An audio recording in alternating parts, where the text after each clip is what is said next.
Healthy, healthy, Fennec Fox. Leaning on the Lord and anchored to the rock. Gotta stay strong, gotta stay smart. It's the end of the world, so do your part. Healthy, healthy, Fennec Fox. We're shining bright and thinking outside the box. Gotta stay lean, gotta stay quick. Those Templar cyborgs are pretty slick. Healthy, healthy, Fennec Fox. It's the end of the world, so do your part. Gotta stay strong, gotta stay smart. Healthy, healthy, Fennec Fox.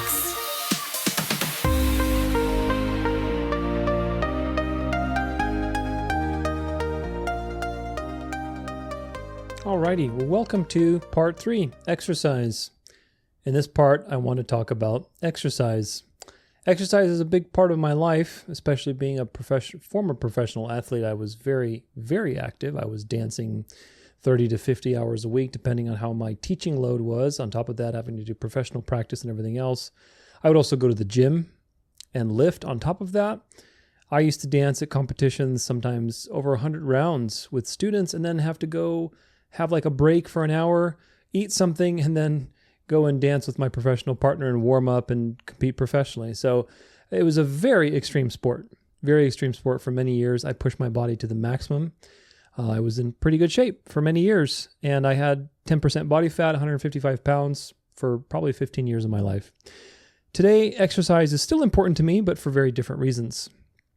When I was competing, exercise was about looking good and being capable to execute complex movements and being able to do something to the fullest of its potential and power and making it better and, refining the movement and so on and so forth. Today, exercise for me is more about maintaining my muscle mass because that's important and keeping my weight optimal, especially because I'm very inactive, relatively speaking, because of my job. I do content and sitting and talking all day. So that by its very nature doesn't burn very many calories. So we have to stay active and keep our body moving. So I go to the gym 3 times a week, nothing super intense. I'm not looking to get, jacked and, gain 20 pounds of muscle, but I am trying to maintain the muscle that I have muscle definition. And I do about 5 to 6 different exercises of moderate intensity. I rotate Sunday is chest and back. Tuesdays is leg day, and Thursday is arms and shoulders. And I rotate that. So I do about 6 exercises. I work out my abs every time. And between that, I walk about 10,000 steps per day on average. A little more on the workout days because there's warm-ups that I do, like walking on the treadmill. And I still go out dancing with my old ladies in Sun City. They still hire me to do that. I've been doing that for 7 years now. It's hard to believe. It's just so crazy. Since 2018, I was going out to Sun City with my students, and Sun City is like the retirement capital of the world. They have so much dancing over there. It's crazy. But I have my little old lady students. They're always hiring me, so that's cute. But it keeps me active too. Keep going Friday nights every so often. And sometimes I go out social dancing, salsa or bachata or something, whatever. I haven't had too much time to do that lately, but I would like to go out dancing again. Sometimes I ride my e-bike.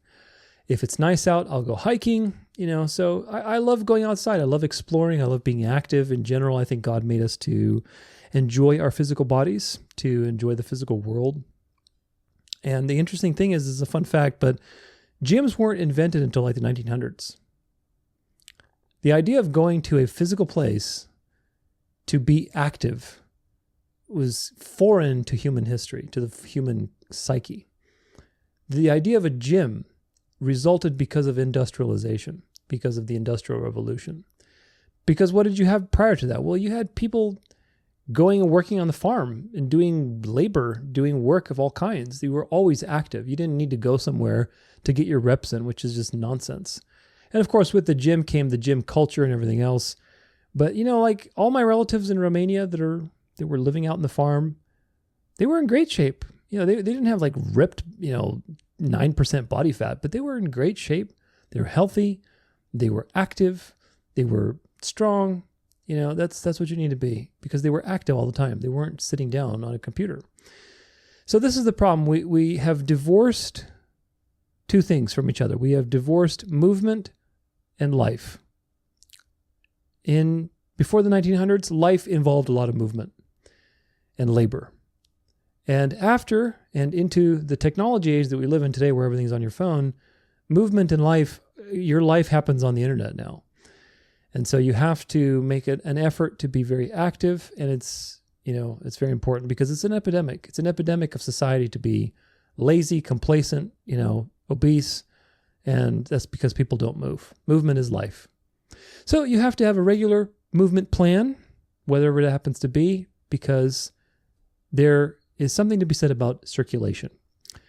Circulation is very, very important. The Bible says the blood is life. And it's true. The blood has many nutrients. It has oxygen. It has immune cells, stem cells. It has a lot of things. We are constantly discovering new aspects to the blood. And blood flow, therefore, is very important for overall health, right? Because blood brings life to the tissues that it's touching. Without blood, you don't have life. There's many ancient traditions, like Chinese medicine, that focus on restoring circulation, just to restore circulation, and the body just heals itself. So bringing blood back to a particular area, whether it's through herbs, it's through acupuncture, through, suction cups, different tools to move the blood. And of course, where there is blood, there is life. And where there is movement, there is life. So you have to bring movement to a particular situation. If water circulates, it can be clean. If it stands still, then disease breaks out and you don't want to drink from that water. The same principle is everywhere. It's in your body, in relationships, in business, everything else. Things have to move, right? If you have a business and you have a lot of spending on supply that you're buying, but you're not selling that, then there's something stuck in the business, right? Maybe it's your fear, maybe it's marketing problems, maybe it's demand, maybe whatever. Something is stuck that is preventing the circulation of inward produce and outward selling. If you are selling a lot, but you're not getting the produce that you need and therefore pissing everybody off because you don't have inventory, then you don't have circulation, right? So circulation is everywhere, whether it's in a business, a relationship, in your body, in dancing, everywhere. You have to have circulation to have life. So the body is the same way, and circulation can be achieved through movement, which is active, right? And through nutrition, which is passive. One is internal and the other is external, and both are important to implement in your day-to-day life. Nutrition is going to help keep your blood clean and flowing, and things that are good for blood pressure and blood flow in general are the following, not limited to, but a great list is ginger, garlic, taurine, nitrates, like from arugula and beets, arginine or citrulline, because they help with nitric oxide. Those are actually two nitric oxide pathways. There's one for nitrates and there's one for arginine. I would recommend more the arginine one because nitrates, although they're good, I don't recommend having a lot of nitrates, like a crap ton of beet powder or something like that, because nitrates can also suppress the thyroid. But nevertheless, that's another shindig. But nitrates, I'm not saying don't have nitrates. I love arugula, I love beets, I love beet powder. Have them, but just, keep in mind that if you're doing like a nitrate powder or something like that, you're taking a lot more exogenous nitrates than you would normally be eating in like a salad. Okay, so just keep that in mind. Arginine and citrulline are much better, and they're not dependent on nitrate pathways. Omega-3 also helps to thin the blood. Vitamin E also helps to thin the blood. Vitamin K helps to coagulate the blood. Magnesium, boron, and vitamin D are important in a secondary way because they help to keep calcium out of the tissues. So calcium, a lot of times when people have calcium in their arteries or their veins or whatever else, or arthritis or osteoarthritis, it's a mismanagement of calcium. Now, why is that happening? Because calcium floats around in your blood and your body has mechanisms to get rid of it and put it in the tissues where it needs to, in the bones, in the teeth, right? You want calcium to go in your bones and your teeth. You don't want calcium to go in your soft tissues, in your kidneys, in your arteries. That's not a good thing. But what determines if that happens, obviously genetics are part of it, but a big part of it is your vitamin K, D, A, boron, and magnesium. 5 nutrients. All of these have to do with calcium metabolism. And if you are not incorporating these, then calcium runs amok in your body and it starts depositing in places it shouldn't, like your arteries, like your organs, like your joints. And this is why there is an epidemic in America of osteoarthritis, of artery issues, all kinds of heart issues, because this is one of them. The standard of American diet has an overemphasis on calcium and an underemphasis on vitamin D, magnesium, boron. Certainly nobody eats boron, vitamin K, and so on. So what do you have? Well, you have a calcium imbalance. And of course, that's a big problem. You also have proteases. Proteases are types of enzymes that you can take for digesting protein, but you can also take those on an empty stomach. And those have been proven to have a very high anti-inflammatory effect. In terms of anti-inflammation, not anti-pain, but anti-inflammation, they are just as effective as NSAIDs, without obviously the problem that NSAIDs come with. So proteases can be very effective if you have an injury to take on an empty stomach. You can take a good amount, but the point is that they also can clean your blood because they get absorbed into the bloodstream. And that's where they go and dissolve all that uric acid crystals, the web structures. If you've seen blood under a microscope, you know what I'm talking about. All these different things that happen from too much protein or not digested protein. So that can also help as well to thin the blood and to clean the blood of pathogens and crystals and so on and so forth. So use those tools, whatever you want. I use most of them. I take ginger, I take taurine, I take a little nitrates in my shake. I do take arginine, I take omega-3, I take vitamin E, vitamin K, magnesium, boron D. I take Proteus on empty stomach, I don't. And garlic, I eat garlic, but I don't take garlic extract. I don't do that because right now I'm trying to manage my gut.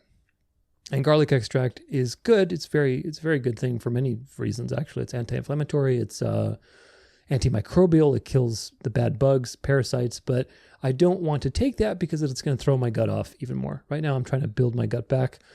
So, but either way, I've taken all these at some point in time. So they're very, very useful for blood. And I have good blood. Everything, when my blood flows, in fact, they ask me like, are you on blood thinners? I'm like, no, my blood flow is actually pretty good.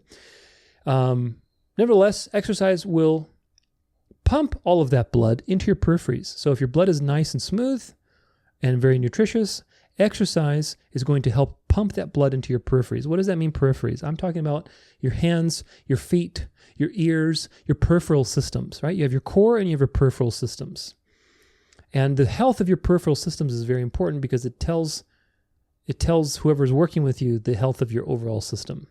That's why we look at blood under a microscope. You take a blood sample from your finger, and that's the capillary blood. And of course, capillaries are at the end of the circulatory system, right? They're not arteries where the action is happening. They're at the end of the circulatory system. So that's an important thing because you can see, okay, well, what's going on with the outliers? You want good outliers. If your outliers are starting to deteriorate, then it helps you understand, okay, I need to be more preventative. That's the point of peripheries. So good capillary blood flow determines the health of your tissues and joints and everything else. You can also do heat, like sauna or infrared. It can mimic these effects and move the blood. So these are very important. Again, Chinese medicine has a lot of things. When I go get my massage, sometimes I do hot stone massage, cupping.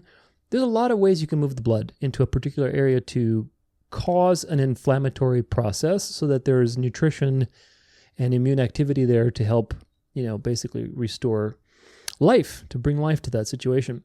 In Chinese medicine, there's a principle, a philosophy that I think is very useful called water up, fire down. So water up, fire down is basically a very simple idea that your center, needs to be warm, needs to have fire. And your up, which is your brain, your head, needs to be cool. That's parasympathetic rest and digest. When you are resting and digesting, stomach is nice and warm and cuddly, and you can eat and digest and you're relaxed. When you are stressed out, that pattern goes whoop and it flips. Everything starts to shut off because your body's in self-preservation mode, so digestion is not important. You have to run away and your brain is on high alert. All the blood goes there, and so you have a very hot head and a very cool stomach, which is not good. And that pattern is the pattern of stress. And of course, when your digestion is shut down, then all of the other recovery processes are also shut down. So it's very important to have water up, fire down. Very, very important. You can do that with many things. You can do that with hot tea. That's why, for example, in the Asian cultures, they don't really drink cold. Well, of course, now with the Americanization of everything, who knows what it is. But traditional Asian cultures do not drink like ice water. It's like rude to them. They always drink hot beverages to keep the stomach nice and warm and, to keep it basically lubricated and going. So nutrition and regular movement together can help move circulation, which is the key for life. I have many articles on movement, on circulation in the book, but it's not about doing crazy amounts of exercise. It's simply about moving the blood. Okay, you got to move the blood. The blood is where the life is. You got to get that blood throughout every nook and cranny of your body, whether that's through heat or movement or whatever else. Of course, nutrition also plays a role in how that blood flows. Research has shown that even just 30 minutes a couple times a week, 3 to 4 times a week, is very beneficial for your body. Do not be a couch potato. You have to move, and you have to move regularly. Of course, combined with random movements like NEAT, non-exercise activity thermogenesis, the body can be kept pretty limber. So moving, doing different positions, various movements and different kinds will really help your flexibility and your overall core strength. It's very important to have core strength, flexibility, coordination, musicality. I talk about all these things in the book, but these are not just for dancing, folks. This is not unique to dancing. As you get older, one of the biggest problems that happens is you start to lose muscle mass and you start to lose coordination as a result. What does those two add up to? Loss of coordination, loss of muscle mass, it means injury. That's why most of the seniors have problems with falls and breaking their hip, and then they have hip surgery, and then it just goes downward spiral. So you need to maintain core strength. You need to maintain awareness of your proprioception, meaning your balance, your sense of balance, your coordination, right? Hand-eye coordination, body coordination, sense of your weight, your strength, right? It doesn't mean having huge muscles, it just means your strength, having strength in your body, your flexibility, and your musicality, your sense of rhythm and timings, in the sense that you understand the rhythm and timing of things so that you can be very intuitive with your movement and not be awkward and risk an accident. So all of those things are very important things that I talk about in the book, but this is what movement is about. It's not about building huge muscles. It's not about, anything else. Obviously, there's some of that that's important, like with weight training, like we talked about previously, to maintain your resting metabolic rate. That's important. But really, the goal of movement should be, first off, for it to be fun, right? That's number one. The exercise, there's an old saying that the best exercise is the one that you stick to, right? So the exercise that you do has to be fun and enjoyable and rewarding to some degree. You have to have some reward from it. And you have to do it consistently. The one that you stick to. The one that you stick to is the best one, because most people start and stop. So it's got to be enjoyable. It's got to be something you do consistently. And it's got to be focused on moving the blood and getting that circulation through you. The worst thing you can do, which is sometimes what I do, I'm trying not to do, but it is sitting in a chair all day. I try to move, but it's not good. And I have to sit in a chair. It is. I'm sure I could probably get at one of those desks and walk, but it's really distracting to walk and type and everything I do. So it is what it is. This is just the nature of the beast. But the body needs resistance and it needs circulation in order to be healthy. So make an exercise plan that you enjoy, that you can have some benefit for your muscles that are getting trained and flexed and moved and stretched and everything else. And that's also something you can stick to that's fun. Because, like with dancing, it's one of those things that you don't even feel that you're exercising. That's why I recommend dancing to everybody. I think dancing is a phenomenal exercise. In fact, it's been studied. There's a lot of research on dancing, ballroom dancing specifically, partnership dancing, that it is the most beneficial and protective for Alzheimer's and dementia. In other words, the brain gets the most benefit from ballroom dancing, for partnership dancing, than any other sport or activity. You can look into that yourself. Ballroom dancing, because why? Because you're dealing with so many beneficial neuroprotective things. One of them being the fact that you're thinking about music. You're internalizing, you're listening to the music and counting in your mind, and you're feeling it. While you're doing that, you're touching a person. You're connecting to them. You're moving them. You're following. You're connecting to your partner. You're moving your body. There's like millions of things happening at the same time. So it's very stimulating to the mind.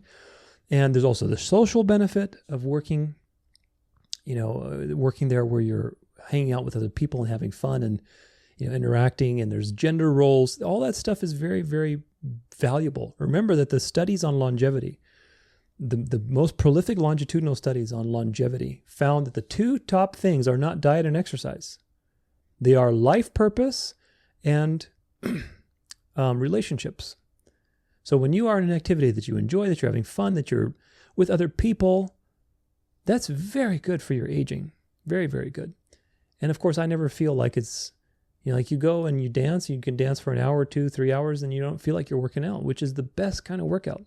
So do things like that. When I go on my e-bike, I just love zoning out and just going for like 40 miles just around town, just exploring every nook and cranny I can. And whatever, it's like 2 or 3 hours, I don't even notice it. So I love that kind of stuff. And that's the kind of exercise that I do. Now, do I enjoy going to the gym and doing my sets and my reps? No, I don't. I don't enjoy it that much. However, it's rewarding to me because I'm fulfilling my word to myself.